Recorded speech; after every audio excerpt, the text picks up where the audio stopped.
अस्सलाम वालेकुम नाजरीन, मेरी आज की वीडियो का टॉपिक है कि जो ये 2 नंबर चीज़ें हम फ़रोख्त होती हैं और हमारे बच्चे खाते हैं, हम खाते हैं, तो इससे जो हमारी सेहत पे बुरे असरात पड़ रहे हैं उसके बारे से मैं बात करूंगा आज की वीडियो में।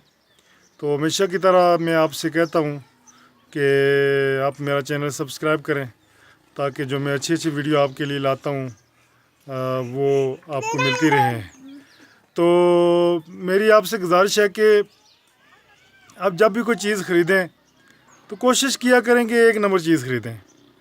आप दुकानदार से कहें कि जी हम आपको 1 नंबर पैसे दे रहे हैं तो उसके बदले में आप हमें 2 नंबर चीज़ क्यों दे रहे हैं।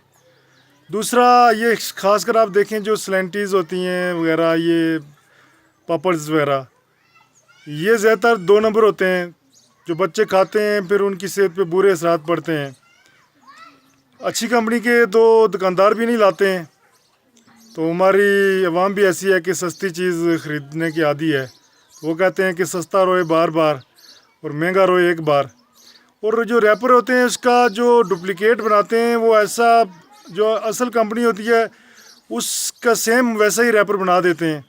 और चीटिंग, आवाम के साथ चीटिंग की जा रही है जिससे बच्चों की सेहत पे बुरे असरात पड़ रहे हैं। मैंने एक वाक़या सुना था कि किसी बच्चे ने कोई पापड़ इस तरह से खाए जो एक्सपायर डेट के थे या 2 नंबर कंपनी के थे। तो फिर वो अचानक उस बच्चे के मुंह नाक से खून आना शुरू हो गया है और सीरियस हालत में उसको फिर हॉस्पिटल एडमिट करवाना पड़ा है।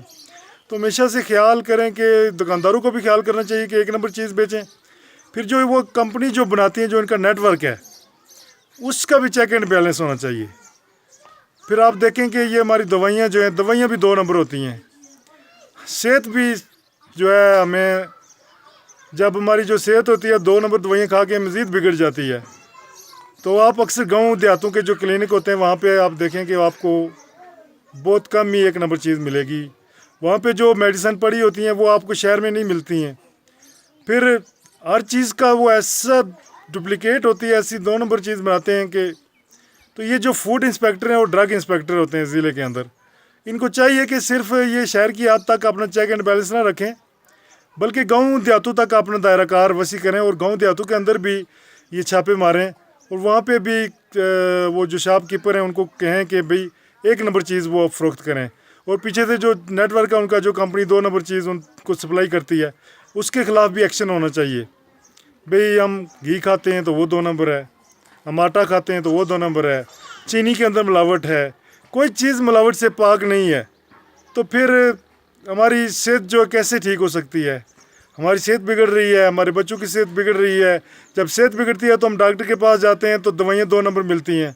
इसलिए फूड इंस्पेक्टर और ड्रग इंस्पेक्टर का काम बनता है कि वो पूरे डिस्ट्रिक्ट के अंदर, पूरे ज़िले के अंदर, जहाँ दूर दराज इलाकों में ज़्यादातर 2 नंबर चीज़ें सेल होती हैं। फिर उसके अलावा आप देखते हैं जो आइसक्रीम गाँव देहातों में फ़रोख्त की जाती है, फ़रोख्त की जाए, फ़रोख्त करने पे पाबंदी नहीं है, लेकिन 1 नंबर चीज़, 1 नंबर चीज़ जो है ना फ़रोख्त की जाए, ताकि जो हमारी नस्ल है, बच्चे हैं, वो उनकी सेहत जो बिगड़े ना। फिर अक्सर आपने देखा होगा कि भाई गांव में एक दुकान है, उसके पास से 2 नंबर ही चीज़ मिलती है, तो लोगों को मजबूरन वो 2 नंबर चीज़ ख़रीद के खानी पड़ती है, पता होने के बावजूद भी। तो ये चेक एंड बैलेंस ऐसा होना चाहिए कि पीछे से ही 2 नंबर चीज़ ना आए। दुकानदार हमेशा 1 नंबर चीज़ सेल करें ताकि जो हमारी नस्लें हैं उनकी सेहत ठीक हो सके। जब सेहत ठीक होगी तो हमारा माशरा तरक्की करेगा। तो मैं उम्मीद करता हूँ कि मेरी इस बात को आप समझे होंगे। और जो शॉपकीपर हैं, जो डीलर हैं, वो भी कोशिश करेंगे कि 1 नंबर चीज़ सेल करें। और इस सिलसिले में फूड इंस्पेक्टर और ड्रग इंस्पेक्टर को जो है ना छापे मारने चाहिए और भारी जुर्माने करने चाहिए ताकि ये सेल ना करें, ताकि जब ये दुकानदार ख़रीदेंगे नहीं तो फिर जो कंपनी होगी उसको लॉस होगा, वो कंपनी बनाएगी नहीं 2 नंबर चीज़। तो आवाम को सबसे पहले बाइकाट करनी चाहिए। आवाम बाज़ वक़्त मजबूर होती है कि उसको चीज़ 1 नंबर नहीं मिलती है तो वही ख़रीदनी पड़ती है। तो इस तरह से अगर आप ये ड्रग इंस्पेक्टर, फूड इंस्पेक्टर या गवर्नमेंट को पॉलिसी बनाए कि 1 नंबर चीज़ फ़रोख्त हो। मैं उम्मीद करता हूँ कि आपको मेरी वीडियो पसंद आएगी। मेरे चैनल को ज़रूर सब्सक्राइब करें। Thank you. अल्लाह हाफिज़।